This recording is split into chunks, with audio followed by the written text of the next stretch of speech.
Hello guys, welcome back to my Success Ladder YouTube channel. Success Ladder YouTube চ্যানেলে তোমাদেরকে আবারও স্বাগত। আমি আমার ব্যক্তিগত কারণে তোমাদের জন্য দীর্ঘদিন ধরে আমি ভিডিও আনতে পারিনি, এজন্য আমি খুবই দুঃখিত। কিন্তু এরপর থেকে আমি তোমাদের কন্টিনিউয়ালি ভাবে আমি কিন্তু ভিডিও আনবো, তোমরা আমার চ্যানেলের সাথে যুক্ত হয়ে থাকো, ঠিক আছে? তো আজকে আমরা যে ইন্টারেস্টিং জিনিসটা আলোচনা করতে চলেছি সেটা যে কোনো পরীক্ষাতে তোমাদের কাজে লাগবে।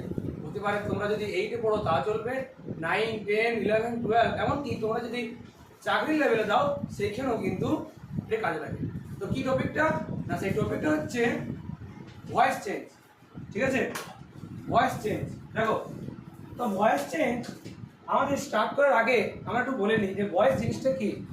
ভয়েস মানে হচ্ছে বাচ্য, আর চেঞ্জ মানে পরিবর্তন, তাহলে বাচ্য পরিবর্তন, তাই তো? তো ভয়েস চেঞ্জ করার কিছু নিয়ম আছে। নিয়মটা কি? নিয়ম হচ্ছে যে কর্তা ক্রিয়া কর্ম তিনটি বেছে পাল্টানোই আমার ধর্ম। তো ভয়েস তিন প্রকারের হয়। কি কি হয়? একটা হচ্ছে অ্যাক্টিভ ভয়েস, প্যাসিভ ভয়েস, আর হচ্ছে কোয়াসি প্যাসিভ ভয়েস। তো চলো দেখিনি যে নিয়মগুলো। দেখো তোমরা সবাই দেখতে পাচ্ছ যে অ্যাক্টিভে কি হয় না, অ্যাক্টিভে যদি ডু বা ডাজ থাকে সেটা প্যাসিভের ক্ষেত্রে কি হয়, অ্যামিজার বসে দিয়ে ভার্বের থার্ড ফর্ম হয়। যদি অ্যাক্টিভে দেখো ডিড আছে তাহলে সেটা প্যাসিভে কি হয়ে যাবে, ওয়াজ হয়ে দিয়ে ভার্বের থার্ড ফর্ম হবে। আর অ্যাক্টিভে যদি অ্যামিজার থাকে তাহলে কি হয় না, প্যাসিভে অ্যামিজারই বসে। আর অ্যাক্টিভে যদি ওয়াজ হয়ে থাকে সেটা প্যাসিভে ওয়াজ হয়ে থাকে। অ্যাক্টিভে যদি ভার্বের এক নম্বর রূপ হয় তাহলে সেটা কি হয়, অ্যামিজার দিয়ে ভার্বের থার্ড ফর্ম হয় প্যাসিভে। আচ্ছা, অ্যাক্টিভে যদি ভার্বের সেকেন্ড ফর্ম থাকে তাহলে সেটা প্যাসিভে কি হয়, ওয়াজ হয়ে দিয়ে ভার্বের থার্ড ফর্ম হয়। এবারে অ্যাক্টিভে যদি হ্যাভ হ্যাজ থাকে তাহলে প্যাসিভে কি হয়, হ্যাভ বিন বা হ্যাজ বিন দিয়ে ভার্বের থার্ড ফর্ম। আর হ্যাড থাকে কি হয়, হ্যাড বিন দিয়ে ভার্বের থার্ড ফর্ম। ভার্বের সঙ্গে যদি আইএনজি তো কখনো থাকে অ্যাক্টিভে তাহলে সেখানে বিন প্লাস ভার্বের থার্ড ফর্ম হয়।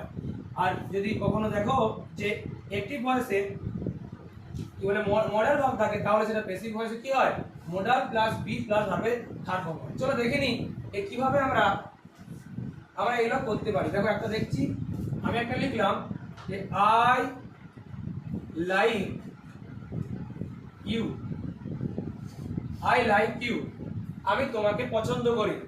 আচ্ছা, এটা বুঝবো কি করে যে এটা অ্যাক্টিভ আছে না প্যাসিভ আছে? একদম সহজ জিনিস, যেখানে কর্তা নিজেই কাজটা করে। যেমন আমি তোমাকে পছন্দ করি, তাহলে কর্তা নিজেই কাজটা করছে, তাহলে কে পছন্দ করছে? পছন্দ করার কাজটা করছে আমি, তাই তো? তাহলে এটা হলো অ্যাক্টিভ ভয়েস। তো এটাকে আমরা যখন বেসিক ভয়েস করবো তখন কিভাবে করবো সেটাকে? তাহলে এটা হলো অ্যাক্টিভ ভয়েস, এটা হচ্ছে অ্যাক্টিভ। বেসিকে কি করবো আমরা জানি যে কর্তা ক্রিয়া কর্ম তিনটা বেছে পাল্টানো আমার ধর্ম। তাহলে সবার আগে তোমাদের বুঝতে হবে সাবজেক্ট কোনটা। এটা সাবজেক্ট, তাই তো? এটা ভার্ব, তাই তো? আর এটা হচ্ছে অবজেক্ট। তো আমরা চেঞ্জ করবো এরকম কি হয়ে যাবে, অবজেক্টটা এখানে সাবজেক্ট হয়ে যাবে, তাহলে অবজেক্টটা কি হবে, ইউটা ইউই হবে। এবার কি হবে, আইটা কি হয়ে যাবে। আচ্ছা, আমরা এগুলো একটু লিখে নিই, সাবজেক্টিভ ফর্ম আর অবজেক্টিভ ফর্মগুলো লিখে নিই। সাবজেক্টিভ ফর্ম আর অবজেক্টিভ ফর্ম লিখে নিই। তো আমরা এদিকে লিখবো প্রোনাউনের সাবজেক্টিভ ফর্ম, তাহলে সাবজেক্ট, আর এদিকে লিখবো অবজেক্ট। যেমন আই এর অবজেক্ট কি হয়, আই এর অবজেক্ট হয় মি। এবার আসছে উই এর অবজেক্ট কি হয়, উই এর অবজেক্ট হয় আস। এবার আসছে ইউর অবজেক্ট কি হয়, ইউর অবজেক্ট হয় ইউ। এবার আসছে হি এর অবজেক্ট কি হয়, হি এর অবজেক্ট হয় হিম। এবার আসছে সি এর অবজেক্ট কি হয়, সি এর অবজেক্ট হয় হার।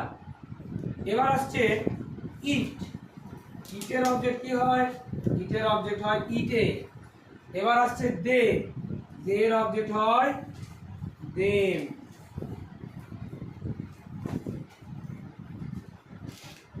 ঠিক আছে, তাহলে আরেকবার দেখি, বলে নি।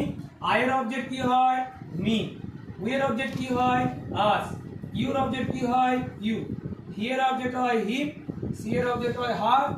আর ইটের অবজেক্ট হয় ইট। আর দে এর অবজেক্ট হয় দেম, তাই তো? চলো এবারে আমরা এটা ভয়েস চেঞ্জ করে ফেলি। এখানে কি আছে বলতো, এখানে অবজেক্ট ইউ, তাহলে আমরা জানি ইউর অবজেক্ট, তাহলে এটা সাবজেক্ট আই, এটা লাইক, এটা হচ্ছে ভার্ব, এটা ইউ। তাহলে এই অবজেক্টটার কি হয় সাবজেক্ট রূপ হয়, তাই তো? আর এই সাবজেক্টটার অবজেক্ট রূপ হয়। আচ্ছা আই এর অবজেক্ট কি হয়? আই এর অবজেক্ট হয়, দেখো আই এর অবজেক্ট মি। তাহলে এখানে সব বেশিরভাগ ক্ষেত্রে বাই বসিয়ে কি কর, আই এর অবজেক্ট মি বসবে, এই ফুল স্টপ। তাহলে কি হয়ে গেল, ইউ মাঝে ফাঁকা আছে, মাঝে অবশ্যই বলছি কি হবে, বাই মি।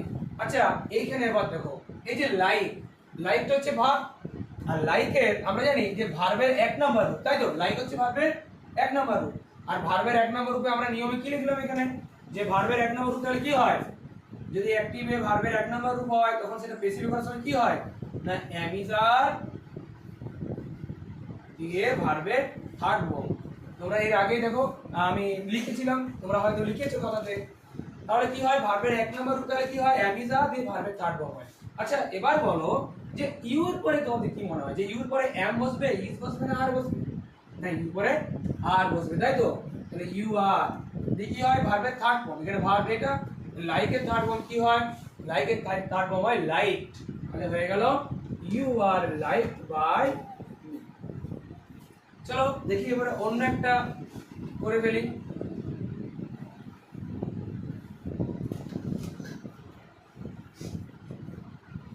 এটা আমরা মোডাল ভার্ব নিয়ে করে ফেলি, ঠিক আছে? চলো দেখি, you can do the sum, তুমি অঙ্কটি করতে পারো। You can do the sum, same process. তাহলে প্রথমে কি বলেছিলাম আমি, সাবজেক্ট খুঁজতে হবে, এটা হচ্ছে সাবজেক্ট। তারপরে কি খুঁজতে হবে, ভার্ব বা অবজেক্ট। আগে ভার্ব দিয়ে অবজেক্ট।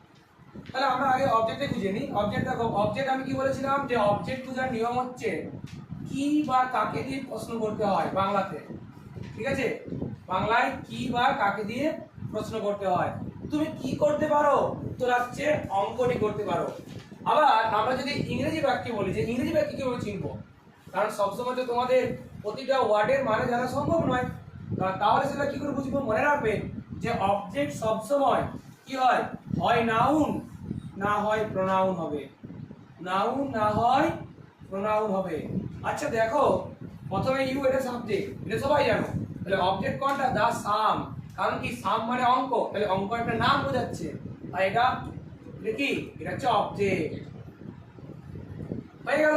এবারে সে আগের মতোই কি হবে, ইউটা এখানে চলে যাবে, দা সামটা প্রথমে চলে আসবে, লাস্টে চলে গেলে কি হয়, বাই বসিয়ে কি বসে না, সাবজেক্ট, সাবজেক্টের অবজেক্টিভ রূপ বসে, তাই তো? তাহলে ইউ সাবজেক্টের অবজেক্টিভ রূপ কি বসে, ইউই বসে। আচ্ছা তোমাদের মধ্যে প্রশ্ন আসতে পারে, স্যার যদি এখানে নাউন না থাকে, যদি নাউন থাকে তাহলে কি হবে? নাউন থাকলে যেটা নাম থাকবে সেটাই বসবে। যেমন যদি এখানে রাম থাকতো বা ময়না থাকতো, যে ময়না ক্যান ডু দা সাম, তখন কিন্তু এখানে বাই ময়না হতো, তাই তো? তোমরা অবশ্যই সেটা জানো। তাহলে বাই ইউ, দা সাম দা প্রথমে চলে গেল, দা সাম হয়ে গেল।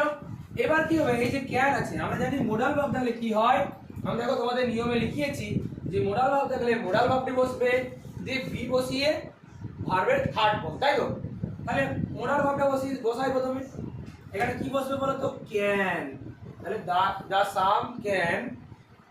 এবার কি হবে, বি, তারপর ভার্বের থার্ড ফর্ম, ভার্বের থার্ড ফর্ম কি, ডু, এর থার্ড ফর্ম কি হয়, ডু, ডিড, ডান। তাহলে হয়ে গেল ডান। তাহলে অ্যানসারটা কি হলো, the sum can be done by you। আশা করি তোমরা বুঝতে পেরেছো। এবার দেখো আমি একটা অন্য এক্সাম্পল দিই। ধরো এরকম দেওয়া আছে, the man knows me, the man knows me, এটা ধরো আছে। তাহলে এটাকে আমি ভয়েস চেঞ্জ করব, এটাকে আমি কিভাবে ভয়েস চেঞ্জ করব? তাহলে প্রথমে কি হয়, প্রথমে আমাকে সাবজেক্ট খুঁজতে হবে, the man, তারপর কি ভার্ব knows, তারপর অবজেক্ট me। এবার কি হয়, এটা এখানে, এটা এখানে, তাই তো? আচ্ছা তোমরাই বলো যে মিটা হচ্ছে অবজেক্ট, তাই তো? মিটা হচ্ছে অবজেক্ট। আচ্ছা মিটার সাবজেক্টের রূপ কি হয়, মিটার সাবজেক্টের রূপ কি হয়, আই হয়। তাহলে আমি যখন এখানে বসাবো তাহলে নিশ্চয়ই এর অবজেক্টটার সাবজেক্টের রূপ বসবে, কারণ সাবজেক্ট বসে সাবজেক্টের জায়গায়, তাই তো? তোমরা সেটা সবাই জানো যে সাবজেক্ট সাবজেক্ট জায়গায় বসে, আর অবজেক্ট বসে অবজেক্ট জায়গায়। তাহলে আমরা কোন সেন্টেন্স এখানে শুরু করি সেখানে সবসময় সাবজেক্টের রূপ বসে, তাহলে মি এর সাবজেক্টের রূপ কি হয় না, আই থেকে আসছে মি, তাহলে মি এর সাবজেক্টের রূপ হয় আই। আচ্ছা এখানে এর কি হয়ে যাবে, আই হয়ে যাবে, তাই তো। লাস্টে চলে গেলে কি হবে, the man, by the man.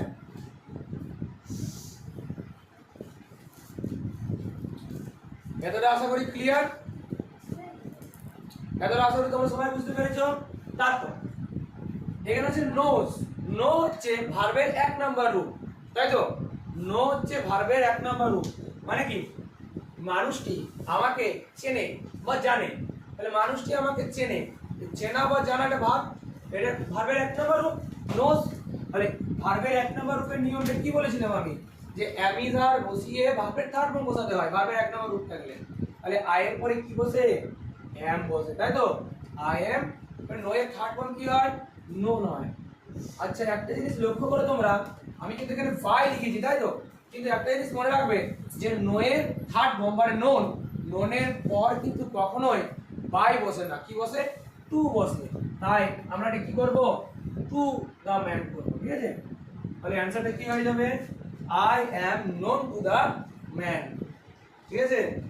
তাহলে বেশিরভাগ ক্ষেত্রে আমরা বাই নিয়ে আসবো, কিন্তু কিছু কিছু ব্যতিক্রম আছে যেখানে অন্য কিছু মানে প্রিপজিশন বসবে। তাহলে এখানে যেমন বাই বসেছে, এখানে যেমন টু বসলো, এটা ব্যতিক্রম নিয়ম। আচ্ছা চলো এবার আমরা অন্য একটা করে ফেলি।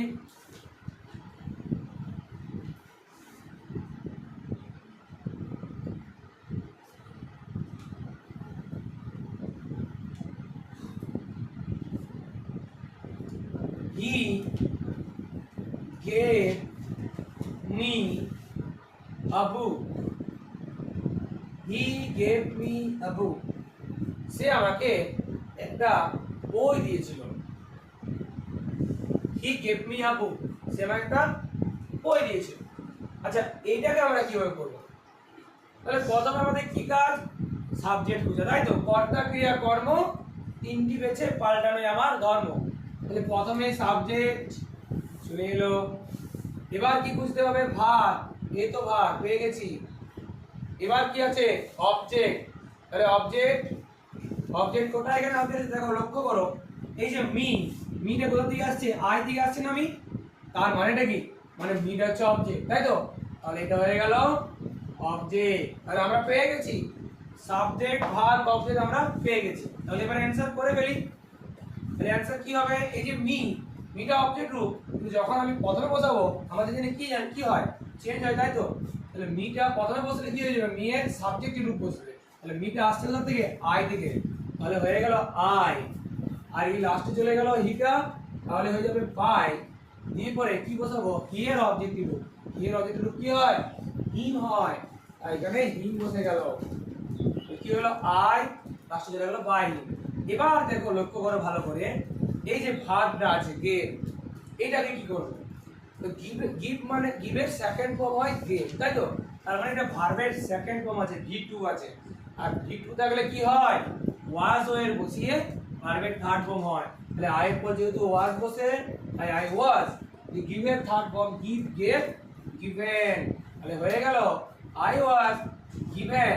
এবার লক্ষ্য করো গিভেন বাই হিম, এতটা পর্যন্ত তোমরা সবাই বুঝতে পেরেছো আশা করি। এবার লক্ষ্য করো যে এই যে এই বুক, এইটা স্যার আমি কি করব, তাই তো।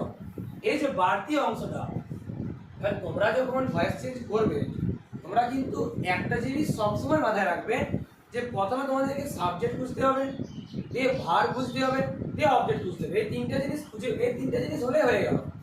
আর যে এই রেস্ট পার্টটা দেখতে পাচ্ছ, এই যে এই বুক, তারপর যদি আরো বেশি কিছু থাকে, আরো যদি অনেক কিছু থাকে, তোমরা কি করবে জানো, এতটা করে পরে এই বাইটার আগেটাতে বসিয়ে দেবে, তাহলে কি হয়ে যাবে, এই বুক। তাহলে অ্যানসার কি হয়ে গেল, I was given a book by him, মানে আমাকে একটা বই দেওয়া হয়েছিল তার দ্বারা আমাকে একটা বই দেওয়া হয়েছিল। এটা একটা হলো। আরেক রকমের আছে অবজেক্ট, আরেক রকম আমি করতে পারি, এটা কেন করতে পারি, কারণ এখানে দুটো অবজেক্ট আছে। এবার তোমাদের মধ্যে আসতে পারে, স্যার কি করে দুটো অবজেক্ট আসছে, আমি বুঝিয়ে দিচ্ছি সেটা। হি গেভ মি আ বুক, তাই তো, সে আমাকে একটা বই দিয়েছিল, তাহলে এ বুকটা হচ্ছে একটা নাউন, একটা নাম বোঝাচ্ছে, তাই তো। নাউন। আর আমি এখনই বললাম যে অবজেক্ট কি হয়, নাউন বা প্রোনাউন, তাই তো, নাউন বা প্রোনাউন হয়। তাহলে এ বুক একটা নাউন আর মিটা যেহেতু প্রোনাউন, তাই এটা একটা অবজেক্ট, এটা একটা অবজেক্ট। তাহলে কেউ যদি এটা ধরে করো তাও অ্যান্সার ঠিক হবে। তাহলে কি লিখবো সেখানে, সেখানে আমরা লিখবো এ বুক, এ বুক, কারণ এটা হচ্ছে অবজেক্ট ধরেছি আমি, তাহলে হিটা লাস্টে চলে যাবে, বাই হিম, এ বুক। এবার দেখো এটা সেম ভার্বের সেকেন্ড ফর্ম আছে, তাহলে কি বসবে, ওয়াজ দিয়ে ভার্বের থার্ড ফর্ম, ওয়াজ গিভেন। এবার কি করব, given me, a book was given me by him, a book was given me by him, এটা হচ্ছে অ্যানসার। তাহলে তোমরা এটা কি দেখলাম এই ভয়েস চেঞ্জে, যে আমরা দুরকম ভাবে ভয়েস চেঞ্জটা করতে পারি, তাই তো। চলো এবার আমরা একটা জটিল ধরনের একটা দেখি যে পারি কিনা। আর ধরো এইভাবে আছে, the boy was playing cricket. The boy was playing cricket. এটা মুচ্ছি, ঠিক আছে। আচ্ছা উপরে নিচে এক মিনিট, এ বয়, আচ্ছা দা বলছে না, ঠিক আছে, দা বয় was playing cricket now in the garden. ছেলেটা এখন ক্রিকেট খেলছে বাগানে। এত বড় আছে, ঠিক আছে, দেখতে মনে হচ্ছে বিরাট বড়, কিন্তু ভয়েস চেঞ্জটা খুবই সহজ। কিভাবে আমরা করবো জানো, প্রথমে সাবজেক্ট খুঁজো, দা বয়। এবার তোমরা ভার্ব খুঁজো, দেখো ভার্ব, এই যে ভার্ব, এই যে ভার্ব, দুটো ভার্ব আছে, তাই তো। এবার অবজেক্ট খুঁজো, ক্রিকেট। তাহলে কি করবো আমরা, এটা এখানে চলে আসবে, এটা এখানে চলে আসবে, তাহলে কি হবে, ক্রিকেট লাস্টে চলে যাবে বাই দা বয়, হয়ে গেছে বাই দা বয়। এবার কি করব, এবার জানি আমরা, দেখো ওয়াজ আছে, তাই তো, ওয়াজ আছে। তাহলে আমি যখন এখানে নিয়ম তোমাদের লিখিয়েছিলাম, কি বলেছিলাম, যে অ্যামিজার থাকলে অ্যামিজারে থাকে, ওয়াজ হয়ে থাকলে ওয়াজ হয়ে থাকে, শুধু সাবজেক্ট অনুযায়ী বসাতে হয়, তাই তো। ক্রিকেটের পর আমরা জানি ওয়াজ বসে, কারণ এখানে ওয়াজ আছে, তাহলে ওয়াজ থাকলে কি হয়, ওয়াজ, আর না হলে ওয়ে, দুটোর মধ্যে একটা বসাতে হবে, যে ওয়াজ থাকলে কিন্তু ওয়াজই বসবে, তাহলে ক্রিকেট ওয়াজ। এবার কি হবে, ভার্বের সঙ্গে আইজি যোগ আছে, তাহলে প্লেইং, তাহলে ভার্বের সঙ্গে আইজি যোগ, তাহলে কি হয়, বিইং দিয়ে ভার্বের থার্ড ফর্ম, তাহলে বিইং বসিয়ে দিই, বিইং বসিয়ে দিলাম, দিয়ে ভার্বের থার্ড ফর্ম, তাহলে প্লে থার্ড ফর্ম কি হয়, প্লে, প্লে, প্লে, তাহলে হয়ে গেল প্লে। তাহলে অ্যানসার কি হয়ে গেল, cricket was being played by the boy. এবার দেখো এই যে নাও কথাটা আছে, নাও ইন দা গার্ডেন, এটা কি করব আমরা, এটা কি করব না, এটা এই বাইয়ের আগেটায় বসিয়ে দিতে পারি বা পরে বসালেও চলবে। তাহলে আমরা কি লিখবো অ্যানসারটা, ক্রিকেট ওয়াজ বিং প্লেড, এই যে নাও ইন দা গার্ডেন বা by the boy now in the garden, এটা লাস্টেও করতে পারি, আমি শেষেই করছি যেহেতু জায়গা নেই, আমি শেষে করছি, নাও ইন দা গার্ডেন। তোমরা কিন্তু চাইলে এর আগেও বসিয়ে দিতে পারো বা এর আগে, অসুবিধা নেই, ঠিক আছে। আচ্ছা ঠিক আছে, তাহলে আজকের ভিডিও তোমাদের এই পর্যন্তই। এরপর আমি অন্য একটা টপিক নিয়ে আলোচনা করব। তোমাদের যদি ভিডিও ভালো লাগে তোমরা অবশ্যই লাইক, শেয়ার এবং কমেন্ট জানিও, এবং এরপর তোমরা কি ভিডিও চাও তোমরা সেটাও জানাবে।